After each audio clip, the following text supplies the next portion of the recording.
Assalamualaikum warahmatullahi wabarakatuh. Di sini saya akan mempresentasikan PowerPoint yang berjudul tentang kepemimpinan dan cara berpikir sistem yang disusun oleh kelompok 1 Teknik Industri B 2019 yang beranggotakan Adi Purwito, Saudara Indri Atiarisa, dan Saudara Gugun Gunawan. Selanjutnya adalah latar belakang. Berpikir sistem ialah suatu proses untuk memahami suatu fenomena dengan tidak hanya memandang dari satu atau dua sisi tertentu. Dalam berpikir sistem ini juga dapat dilihat adanya satu kesatuan yang terdiri dari komponen-komponen seperti atasan, bawahan, kolega, dan pihak terkait lainnya.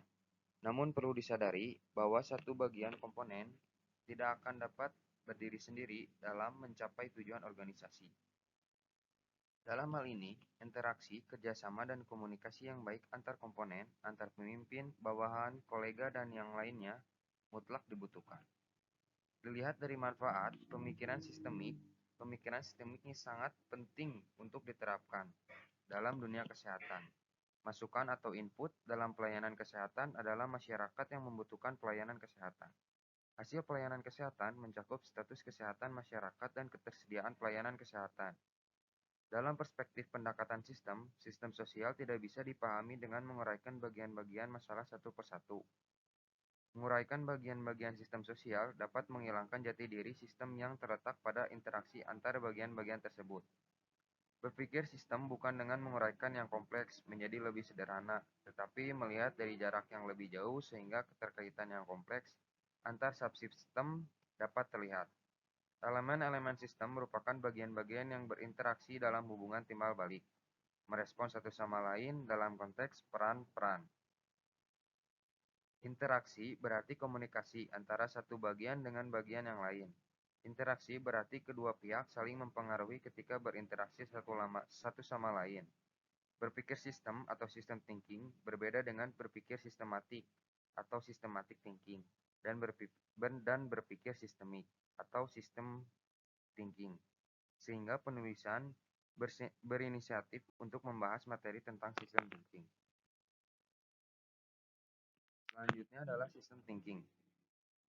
Sistem adalah teori kumpulan dari beberapa komponen yang saling bekerja sama dengan menjalankan fungsinya masing-masing untuk mencapai suatu tujuan secara efektif dan efisien. Sehingga bila salah satu komponen tersebut tidak berfungsi, maka tatanan tersebutlah tidak berfungsi dan tidak akan bisa mencapai tujuan yang diinginkan. Pemikiran sistem adalah konseptual kerangka kerja untuk suatu organisasi. Disiplin yang terdiri dari keterkaitan berbagai bagian dari organisasi, berbagai departemen dan divisi organisasi saling tergantungan pada tingkat kemahiran. Inti dari disiplin pemikiran sistem terletak pada pergeseran pemikiran. Yang pertama, melihat hubungan timbal balik pada sebab akibat linear rantai. Dan yang kedua, melihat proses perubahan daripada foto.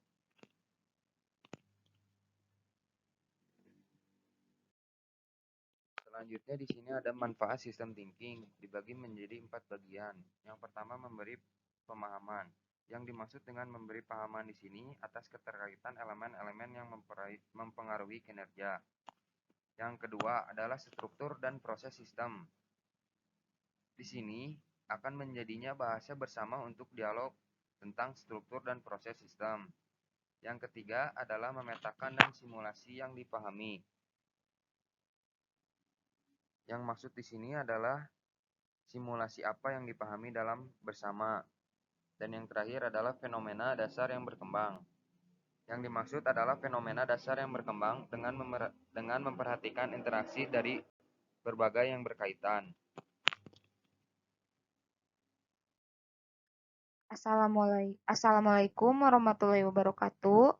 Saya Indriati Arisa. Di sini saya akan menjelaskan sedikit tentang komponen pemikiran sistem. Ada beberapa komponen untuk pemikiran sistem yang kami uraikan dalam ringkasan ini, termasuk yang pertama kita lihat di sini ada melihat lingkaran sebab akibat, termasuk antar hubungan dan proses perubahan. Lalu untuk yang kedua, melihat struktur berulang atau arketipe sistem, khususnya 3 komponen kunci yang membentuk arketipe sistem. Arkesistem ini mencakup pada memperkuat atau memperkuat umpan balik, lalu menyeimbangkan atau menstabilkan umpan balik, dan yang terakhir ada penundaan. Misalnya umpan balik penguat adalah mesin pertumbuhan yang memperkuat pertumbuhan kecil atau tindakan untuk membentuk atau berbudi luhur. Lalu yang poin ketiga di sini ada menggunakan pembelajaran generatif melalui sistem berpikir. Di sini kami tidak dapat mengatasi masalah yang tidak kami lihat. Begitu kita melihat struktur penuh di mana kita beroperasi, kita dapat bekerja atau mengubahnya. Dalam buku atau ringkasan lengkap, kami menjelaskan beberapa arketipe umum yang mendasari sebagai besar masalah manajemen, termasuk batas pertumbuhan dan menggeser beban.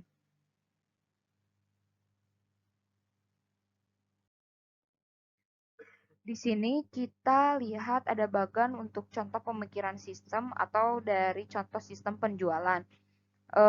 Untuk pengendalian di sini saling berhubungan atau saling berikat dengan pemrosesan.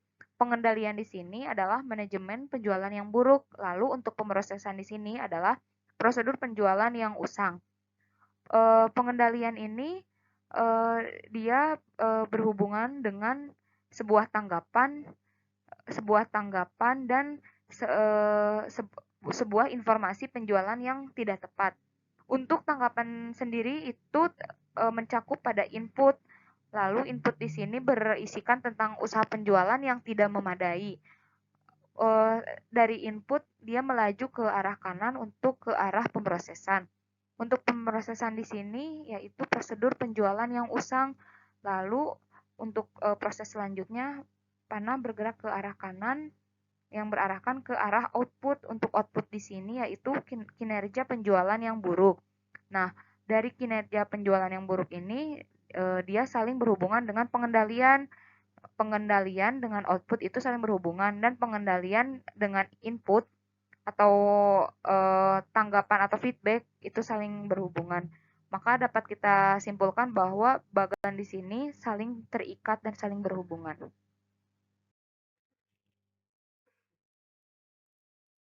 Lalu di sini ada ciri-ciri berpikir sistem. Untuk yang pertama, sebuah sistem pasti memiliki tujuan. Lalu untuk yang kedua, sebuah sistem pasti memiliki variabel-variabel atau subsistem yang membangun sistem tersebut melalui sebuah mekanisme keterkaitan tertentu. Lalu yang ketiga, di sini ada sebuah sistem memiliki ciri-ciri menyeluruh yang berbeda dengan ciri-ciri kumpulan komponennya. Lalu untuk yang keempat, di sini ada sebuah sistem selalu dalam keadaan terbuka. Lalu yang kelima, sebuah sistem selalu berada dalam kondisi multidimensi. Multidimensi ini mencakup pada dimensi waktu, dimensi ruang geografis, dimensi perspektif, dimensi ruang lingkup sistem, dan dimensi ciri berpikir sistem.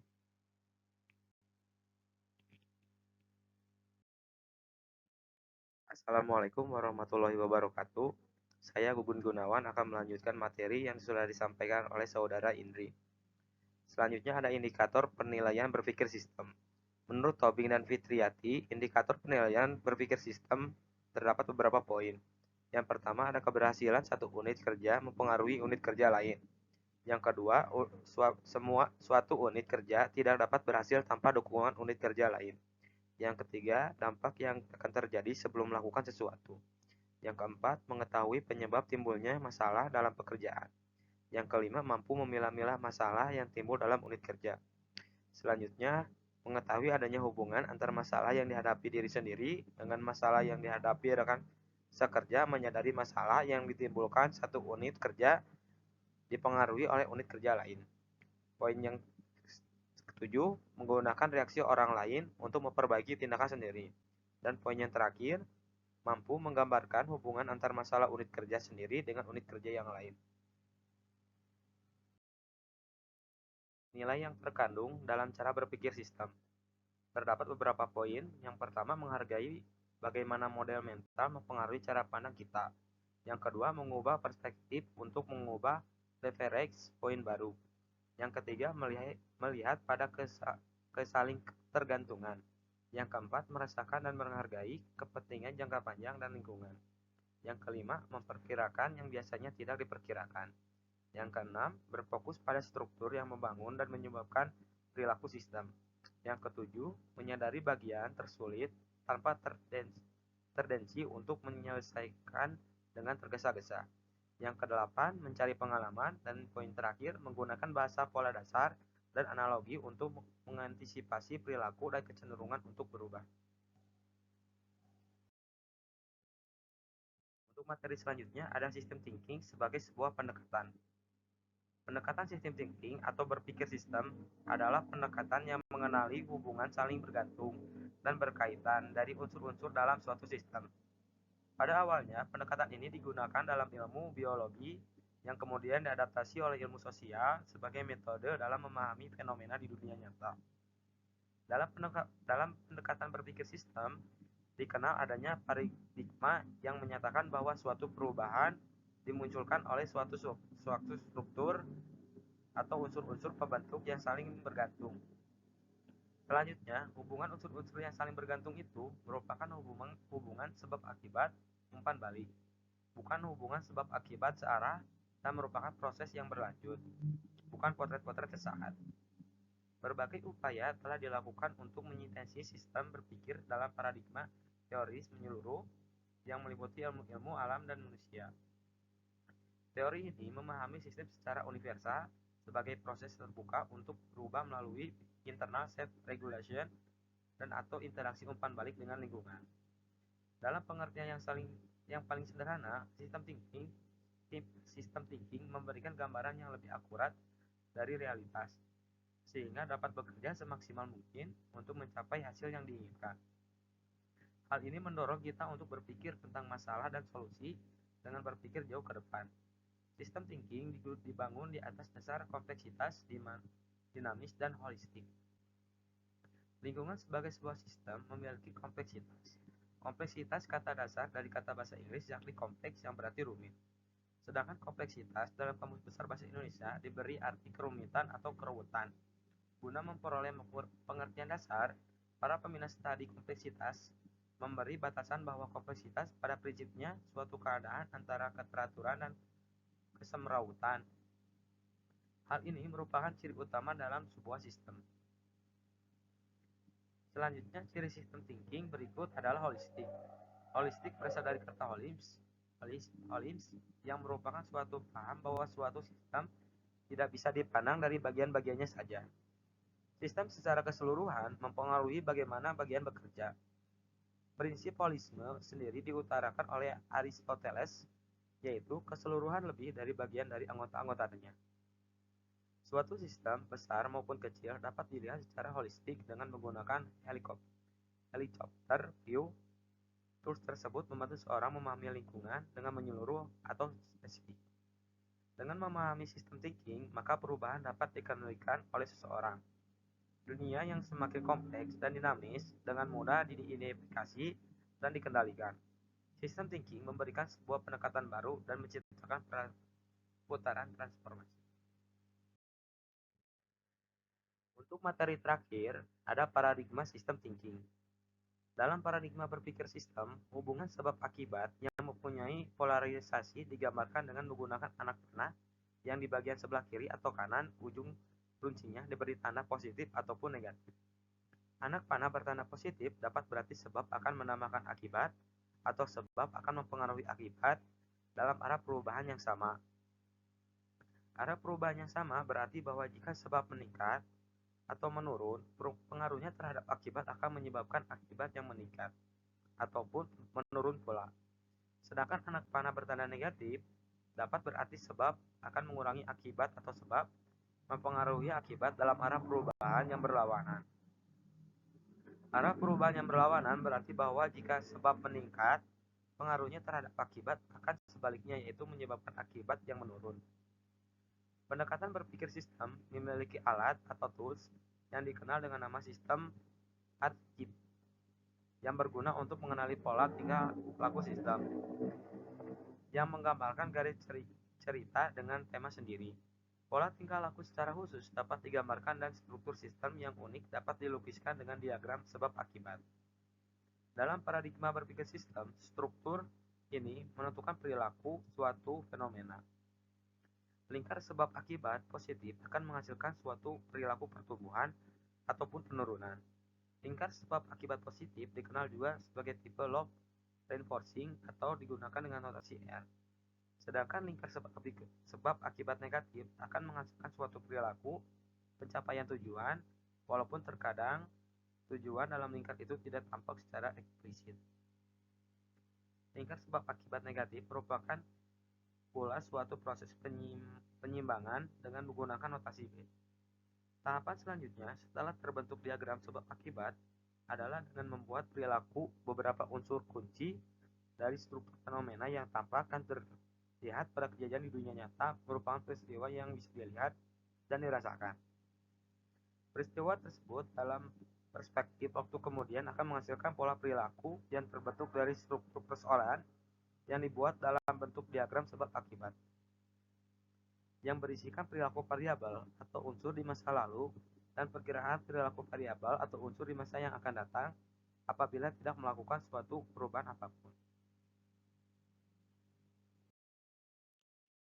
Mungkin sekian dari kelompok kami yang bisa kami sampaikan. Mohon maaf bila ada kata-kata yang kurang jelas. Wabillahi taufiq wal hidayah. Wassalamualaikum warahmatullahi wabarakatuh.